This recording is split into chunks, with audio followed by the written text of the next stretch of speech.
열왕기하 9장 1절에서 13절 우리 한 목소리로 같이 읽겠습니다. 시작. 선지자 엘리사가 선지자의 제자 중 하나를 불러 이르되 너는 허리를 동이고 이 기름병을 손에 가지고 길라 라못으로 가라. 거기에 이르거든 nim시의 손자 여호사밧의 아들 예후를 찾아 들어가서 그의 형제 중에서 일어나게 하고 그를 데리고 골방으로 들어가 기름병을 가지고 그의 머리에 부으며 이르기를 여호와의 말씀이 내가 내게 기름을 부어 이스라엘 왕으로 삼노라 하셨느니라 하고 곧 문을 열고 도망하되 지체하지 말지니라 하니 그 청년 곧 그 선지자의 청년이 길라 라못으로 가니라. 그가 이르러 보니 군대 장관들이 앉아 있는지라. 소년이 이르되 장관이여 내가 당신에게 할 말이 있나이다. 예후가 이르되 우리 모든 사람 중에 누구에게 하려느냐 하니 이르되 장관이여 당신에게니이다 하는지라. 예후가 일어나 집으로 들어가니 청년이 그의 머리에 기름을 부으며 그에게 이르되 이스라엘 하나님 여호와의 말씀이 내가 네게 기름을 부어 여호와의 백성 곧 이스라엘의 왕으로 삼노니 너는 내 주 아합의 집을 치라. 내가 나의 종 곧 선지자들의 피와 여호와의 종들의 피를 이세벨에게 갚아 주리라. 아합의 온 집이 멸망하리니 이스라엘 중에 매인자나 노인자나 아합에게 속한 모든 남자는 내가 다 멸절하되 아합의 집을 느밧의 아들 여로보암의 집과 같게 하며 또 아히야의 아들 바하사의 집과 같게 할지라. 이스라엘 지방에서 개들이 이세벨을 먹으리니 그를 장사할 사람이 없으리라 하셨느니라 하고 곧 문을 열고 도망하니라. 예후가 나와서 그의 주인의 신복들에게 이르니 한 사람이 그에게 묻되 평안하냐? 그 미친 자가 무슨 까닭으로 그대에게 왔더냐? 대답하되 그대들이 그 사람과 그가 말한 것을 알리라 하더라. 무리가 이르되 당치 아니한 말이라. 청하건대 그대는 우리에게 이르라 하니 대답하되 그가 이리 내게 말하여 이르기를 여호와의 말씀이 내가 내게 기름을 부어 이스라엘 왕으로 삼는다 하셨다 하더라 하는지라. 무리가 각각 자기의 옷을 급히 가져다가 섬돌 위 곧 예후의 밑에 깔고 나팔을 불며 이르되 예후는 왕이라 하니라. 아멘. 오늘 말씀의 제목은 하나님이 일하는 방식이라는 제목으로 말씀을 나눕니다. 우리가 보게 되는 열왕기하 9장의 말씀은 하나님이 오래전에 엘리야에게 하신 말씀과 나봇이 죽었을 때 한 예언이 한꺼번에 이루어지는 장면을 우리에게 보여줍니다. 이미 오래전에 하나님께서는 엘리야를 통해서 오므리 왕조를 심판하시겠다라고 말씀하셨습니다. 아합이 아내 이세벨과 함께 이스라엘을 바알 숭배하도록 선동하고 또 여호와의 선지자들을 죽인 것에 대한 죄값, 그리고 나봇을 죽이고 그의 포도밭을 폭력으로 취한 것에 대한 심판의 내용을 이미 엘리야를 통해서 예언을 하셨었어요. 원래 하나님이 아합 시대 때 그 심판을 이루려고 그냥 끝내버리려고 하셨는데 이 엘리야의 말을 듣고 아합이 근신하게 되죠. 그러자 아합 세대가 아닌 그 아들 세대에 가서 이 일을 하시겠다고 하시면서 심판을 보류를 해주셨습니다. 이제 오늘 본문은 드디어 하나님의 심판이 임할 때가 온 겁니다. 우리가 이미 수차례 보아온 것처럼 하나님은 한 사람의 신실함 때문에 자손 대대로 많은 복을 내리시는 분이시지만 한번 선언하신 그 심판의 약속 또한 아무리 오랜 세월이 지나도 꼭 지키시는 분이 또한 하나님이시라는 것을 우리는 보아왔어요. 자, 하나님은 일찌감치 엘리야를 호렙산에 불러다가 하나님의 그 임재를 세미한 음성 속에서 체험하게 하셨었죠. 그러면서 장래의 계획을 말씀하신 적이 있었어요. 그때 하나님이 엘리야에게 세 가지를 말씀하셨었어요. 그 세 가지가 뭐였습니까? 하나는 하사엘에게 기름을 부어 아람 왕이 되게 해라. 두 번째는 nim시의 아들 예후에게 기름 부어서 이스라엘의 왕이 되게 하라. 세 번째는 사밧의 아들 엘리사에게 기름 부어서 너를 대신하여 선지자가 되게 해라. 이 세 가지였어요. 그런데 실제로 엘리야가 한 것은 이 세 가지 중에 몇 가지였습니까? 한 가지였죠. 엘리사에게 기름 부어 선지자로 삼는 것, 그 한 가지를 엘리야가 한 거였어요. 그런데 이 하사엘을 아람왕으로 세운 것은 누가 했었습니까? 엘리사가 지난 얼마 전에 하는 것을 우리가 봤죠. 그 하사엘이 그 이야기를 왕이 될 거란 얘기를 듣고서는 자기의 주군이었던 베나닷을 물에 적신 이불로 딱 덮어가지고 숨막히게 해서 죽이고 자기가 왕이 되는 거 우리가 봤었어요. 이제 오늘 본문은 엘리사가 자기 제자에게 이제 자기 제자를 보내서 예후를 기름 붓게 하고 그리고는 이제 왕으로 삼는 장면을 오늘 우리가 보게 되는 겁니다. 참 하사엘하고 예후는 어떻게 보면 정당치 못한 방법으로 왕이 된 사람이에요. 그죠? 자기의 주군을 죽이고 왕이 된 사람이 바로 이런 사람들이에요. 어떻게 보면 진정으로 기름 부음 받은 사람의 모습은 아닌 듯 보입니다. 그러나 하나님이 어쨌든 하나님의 심판의 도구로 사용하시기 위해서 하나님은 이 하사엘과 예후를 세우시고 그리고 어떻게 보면 이스라엘 백성들이 끝까지 깨닫지 못하니까 심판의 도구, 몽둥이로서 이 사람들을 쓰시기 위해 기름 붓는다. 우리가 그렇게 볼 수 있습니다. 자, 내용관찰 문제 1번을 보시면 자, 엘리사가 선지자의 제자 중 한 사람에게 무엇을 행하라고 합니까? 우리가 1절에서 3절을 보면은 기름병을 손에 가지고 어디로 가라고 얘기하죠? 길르앗 라못으로 가라고 하고 그곳에 가서 림시의 손자 여호사밧의 아들 예후를 찾아서 골방으로 데려가 머리에 기름을 부어라. 그리고는 지체치 말고 도망 나올 것을 명령하고 있습니다.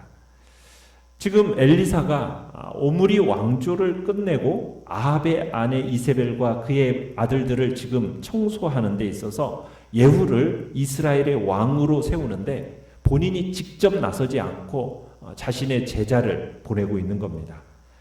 그로 하여금 이제 길랏 라못이라는 곳에 지금 보내는데 이 길랏 라못은 지금 어떤 중에 있는 겁니까?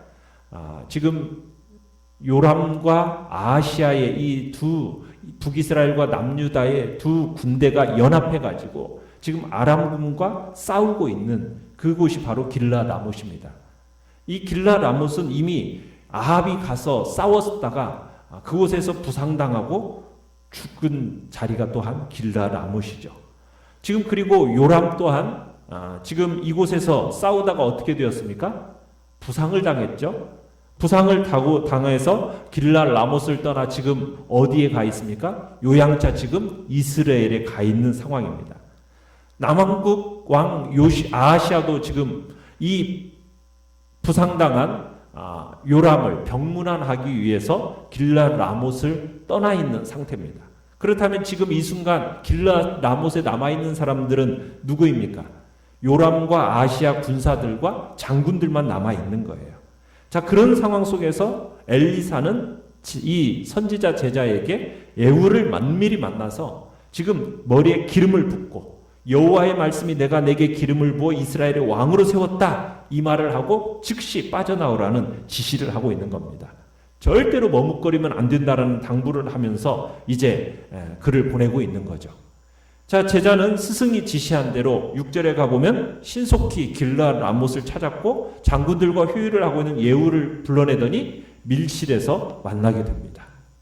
자, 내용관찰 문제 2번을 보시면 선지자의 청년이 예후에게 기름을 부으며 전한 하나님의 말씀은 무엇입니까? 7절에서 10절을 보시면 이제 선지자의 청년이 엘리사가 지시한 대로 예후에게 기름을 부으면서 뭐라고 얘기하고 있습니까?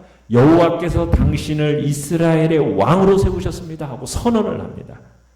그러면서 하나님께서 예후를 이스라엘의 왕으로 세우시는 목적을 명백하게 일러줍니다.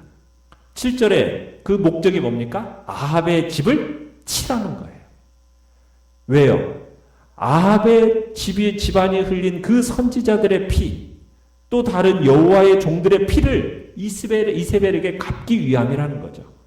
그래서 예후는 아합의 집안의 씨를 말려야 합니다. 남자들은 다 죽이라는 거예요. 마치 누구의 집안처럼요. 여로보암의 집안, 바사의 집안의 운명과 동일하게 만들어라는 겁니다. 그러면서 이세벨에 대해서는 그 누구도 이세벨의 죽음을 묻지 못하는 비참한 종말을 맞게 될 것에 대한 예언도 해줍니다. 그리고 이 말을 남기고서는 이 선지자의 제자는 곧장 그 자리를 떠나게 됩니다. 연구한 묵상 문제 3번을 보시면, 자, 선지자의 청년이 하나님의 말씀을 전한 뒤에 도망한 이유와 요람 왕의 신복들이 그 청년을 미친 자라고 한 이유는 무엇이겠습니까? 자, 선지자의 청년이 하나님의 말씀을 전한 뒤에 도망한 이유가 뭘까요? 선지자의 청년이 맡은 사명이 거기까지이기 때문입니다.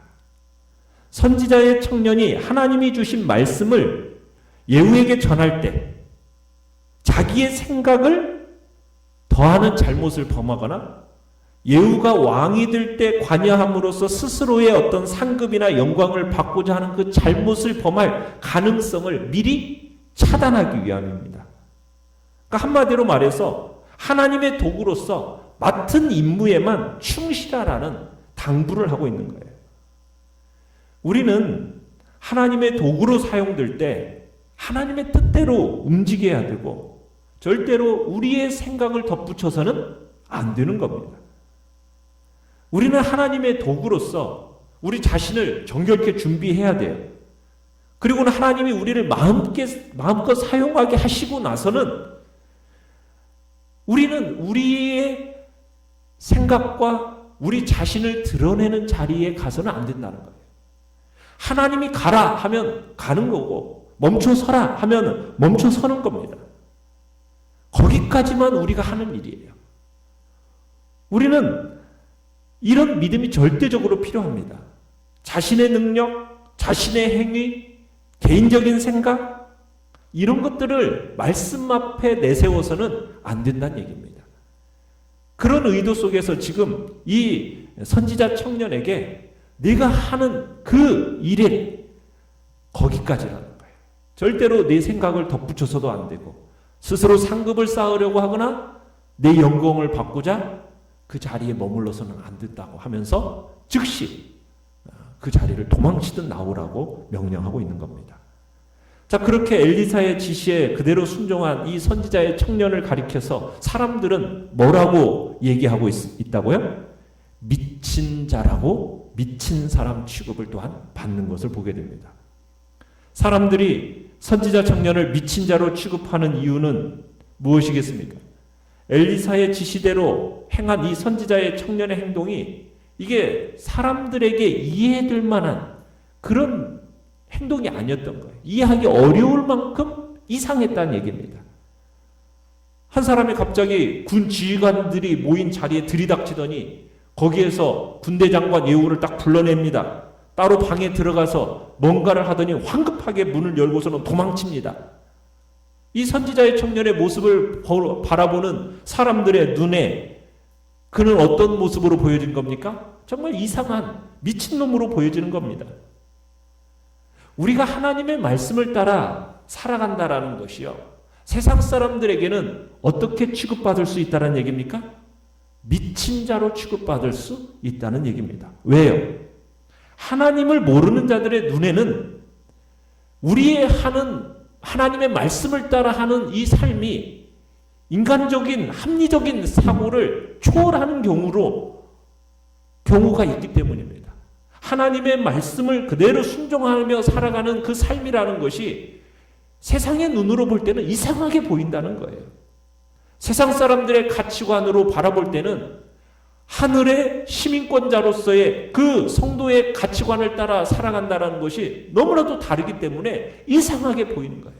그래서 우리는 어떤 취급을 받을 수 있다는 것을 항상 생각해야 됩니까? 세상 사람들로부터 미친 자라는 취급을 받는 것이 당연하다라는 것을 우리는 인정하고 살아가야 된다는 얘기입니다. 지금 그 얘기를 우리에게 하고 있는 거예요.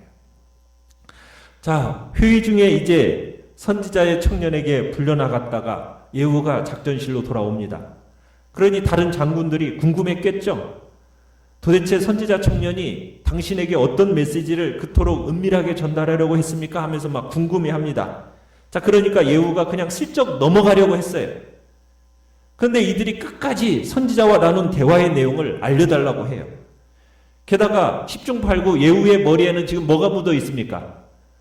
기름을 부었으니까 기름이 묻어 있었겠죠.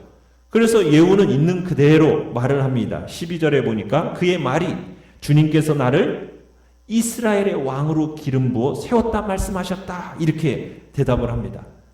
자, 예후로부터 이 선지자 청년의 이야기를 전해들은 예후의 동료들과 부하들은 아마 충격과 함께 흥분에 휩싸였을 겁니다. 이 소식을 전해들은 장군들이 한결같이 일어나더니 예후에게 왕의 예를 갖춥니다. 그리고는 각각 자기의 옷을 예후 밑에 깔고 나팔을 불면서 예후는 왕이다 이렇게 선포를 하고 왕의 즉위식을 거행하게 됩니다. 자, 느낀 점 4번을 보시면 하나님이 예후를 왕으로 세우신 것을 알게 된 요람 왕의 신복들이 자기 옷을 가져다가 예후 밑에 깔고 나팔을 불며 예후는 왕이라고 선포하는 장면에서 무엇을 느낍니까? 우리는 이 장면에서 이스라엘 왕에 대한 불만, 그리고 그 불만이 신하들 사이 만연해 있었다라는 것을 우리가 느끼게 됩니다. 아마도 여호람 시대에 기근이 오래되어지고 또 끊임없는 아람과의 그 전쟁 속에서 이스라엘에 당했던 그 위기, 이런 원인들이 여호람의 죄, 여호람의 무능력 이런 것들을 아마 생각했는지도 모릅니다. 그러면서 어떻게 보면은 그 이스라엘 왕에 대한 불만이 지금 쌓여 있었단 얘기죠. 또 한편으로는 예후가 이미 동료와 부하들로부터 지도력을 이미 인정받고 있다라는 것을 또한 우리가 보게 됩니다. 평소에 예후의 성품, 그리고 장군들의 그 마음을 예후가 사로잡아 왔다라는 것을 우리가 보게 되는 거죠. 그래서 아마 군부에서는 그런 생각들이 있었던 것 같습니다. 예후가 여호람을 대신해서 왕이 되으면 좋겠다. 북이스라엘이 다시 중흥의 길로 나아가겠는 그런 그런 자로서 예후가 되었으면 좋겠다라는 생각이 아마 군부들, 장군들 속에는 있었던 것 같아요. 그래서 이제 여기 있던 사람들이 본의 아니게 이제 또한 반역에 가담하는 그런 일이 되어집니다. 이제 최고의 장군들을 이제 등에 업고 예후는 구테타를 일으키게 되는 거죠. 예후의 입장에서 볼 때 하나님이 가장 이상적인 상황 속에서 왕으로 세우심을 우리가 볼 수 있게 되는 거고, 어떻게 보면 예후는 온전히 하나님의 은혜를 입은 사람이다라고 우리가 볼 수가 있습니다. 자, 5번을 보시면, 결단과 적용 5번을 보시면, 이건 말도 안 되는 일이라는 생각이 들지라도 하나님이 세우신 사람을 인정하고 하나님이 하라고 하시는 일을 하겠습니까? 오늘 나를 통해 이루기 원하시는 하나님의 뜻은 무엇인지 생각해보고 순종을 결단합시다. 오늘 이야기 속에서 우리는 하나님의 계획은 빈틈이 없음을 보게 됩니다. 하나님은 예후를 진작부터 이스라엘의 왕으로 세우기로 작정하셨었어요. 그리고 때가 되니까 그를 북이스라엘의 왕으로 세워서 아합의 집을 심판하는 도구로 사용을 하십니다. 또 하나님은 하사엘을 아람 왕으로 세워서 범죄한 이스라엘을 징계하는 도구로 사용을 하십니다. 우리는 이 세상이 흘러가는 것이 그냥 막연하게 우연히가 아닙니다. 그 속에는 철저한 하나님의 빈틈없는 계획과 섭리 속에서 진행되어진다라는 것, 운영된다라는 것을 우리는 봐야 됩니다. 그리고 그 철저한 하나님의 계획과 섭리는 누구를 위하여, 누구를 중심으로 이루어져 가겠습니까? 하나님의 백성들인 교회와 성도들을 중심으로 그들을 위하여 이 모든 일들이 진행된다는 것을 우리는 기억해야 됩니다. 하나님의 계획과 그 섭리의 중앙에 누가 있습니까? 바로 교회가 있고 우리들이 있는 겁니다. 이 시대를 우리가 보는 눈을 가져야 되는 이유도 이 모든 환경과 상황들 속에서 하나님은 누구를 위하여 이 모든 일들을 진행해 가고 계십니까? 바로 교회와 나를 위해서 역사의 중심에 바로 내가 있다라는 사실을 기억하고 우리는 그 속에서 하나님의 말씀 안에 머물기를 힘쓰는 그런 존재로서 살아가야 된다라는 것을 다시 한번 확인하게 되고 확신하면서 주님 앞에 믿음으로 오늘도 살아가시길 바랍니다. 기도 제목을 같이 읽겠습니다. 오늘의 기도 시작. 세상 사람들 눈에는 이상하게 보일지라도 하나님의 말씀대로 행할 수 있는 용기를 제게 주소서. 아멘.